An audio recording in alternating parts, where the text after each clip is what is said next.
एक अच्छी बहन 1000 दोस्तों के बराबर होती है। तो नमस्कार दोस्तों, स्वागत है आपका हिमानी मेहता के न्यू मिनी व्लॉग में। आज है बुधवार और सुबह के बज रहे हैं 7:30। तो घर की सफाई करके नहा धो के मैं आ गई किचन में नाश्ते में बनाने के लिए कुछ खास। तो गाइस आज ब्रेकफास्ट का मेन्यू है इडली सांभर और मूंगफली की चटनी। मेरा इडली का बैटर जो की सूजी मैंने कल रात को ही भिगाने डाल दी थी, लेकिन आज थोड़ा ना पानी ज्यादा हो गया। बट मैंने इडली डाल दिए थे गैस पर चढ़ाने के लिए, मतलब स्टीम करने के लिए। साथ में मैंने सांभर चढ़ा दिया था गैस में पहले ही कुकर पर, और सांभर तो मेरा बन चुका था, बस इडली बननी थी। और इडली बनने में थोड़ा टाइम लगता ही है, मतलब मैं 15 मिनट वेट करती हूँ इडली बनने का, क्योंकि 15 मिनट में अच्छे खासे बन जाते हैं वैसे। तो 15 मिनट बाद मेरी इडली बन के तैयार थे, तो मैं उतार रही थी इनको गैस। मेरे पास जो इडली मेकर है वो है 7 का सेट, मतलब इसमें टोटल 14 एक बार में बन जाते हैं। इसके साथ मुझे 2 प्लेट्स और मिल रखे हैं जिसमें मैं मोमोज वगैरह बना सकती हूँ, बट मैं उनको कम ही यूज करती हूँ क्योंकि हम लोग ज्यादा इडली ही बनाते हैं। एक्चुअली इडली हमारे घर में सभी को पसंद आते हैं क्योंकि ये हेल्दी भी है और टेस्ट भी अच्छा खासा आ ही जाता है इडली का, लेकिन साथ में सांभर और चटनी होनी चाहिए। तो इसमें से इनका पहली प्लेट तो अच्छे से निकल जाता है, लेकिन दूसरी प्लेट ना थोड़ा ज्यादा गर्म रहता है, इसलिए मैं हमेशा कपड़े से ही निकालती हूँ उसे।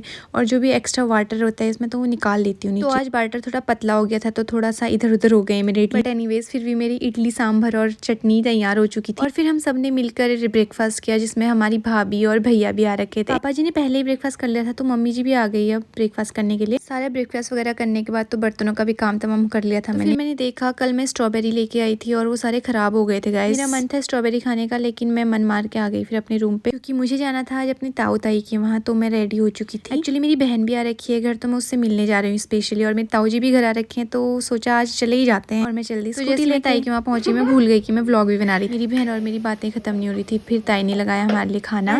दिखाओ यार। तो गाइस मेरी बहन बहुत सीधी एकदम जलेबी की तरह, तो फिर अब ताऊ ने खाना लगा दिया था, तो हम लोग खाना खाने लग गए थे। और आ गए थे हमारे ताऊ जी भी। तो आज ताऊ ताई ने मिलके खाना बनाया था और खाना बहुत टेस्टी था गाइस। खाना खाने के बाद फिर से हमने ढेर सारी बातें की और मैं फिर से भूल गई कि मैं व्लॉग भी बना रही थी करके। तो गाइस मेरी ताई जी लोग रहते हैं कटघरिया में। अब बारी थी घर जाने की, तो मैं निकल गई थी घर को, और मेरी बहन आई थी आधे रास्ते तक मुझे छोड़ने के लिए। मेरी बहन को स्कूटी चलाते टाइम बहुत डर लगता है, तो वो ब्रेकर देख के बहुत डर जाती है, इसलिए वो स्कूटी चलाती ही नहीं है। इसलिए मेरे से भी पूछ रही है दी आप कैसे आए, इतनी दूर से क्यों आए, आपको डर नहीं लग रही, ये वो। सो कितनी क्वेश्चंस रहते हैं इसके। मैंने इसको बाय कहा और मैं चल दी घर को। घर पहुंचते ही जिम्मी मेरा वेट कर रहा था, और जैसे ही मैं आई वैसे ही मेरे पास भागते हुए आ गया। कहीं भी निकलती हूँ ना, तो पहले तो आधे रास्ते तक दौड़ते दौड़ते मेरे पीछे आता है जिम्मी, और जब मैं कहीं से आ रही होंगी तो पहले ही आ जाता है दौड़ते दौड़ते मुझे लेने के लिए। तो गाइस आज का व्लॉग हम यहीं पे एंड करते हैं, फिर मिलते हैं नेक्स्ट व्लॉग में। तब तक के लिए बाय बाय, टेक केयर।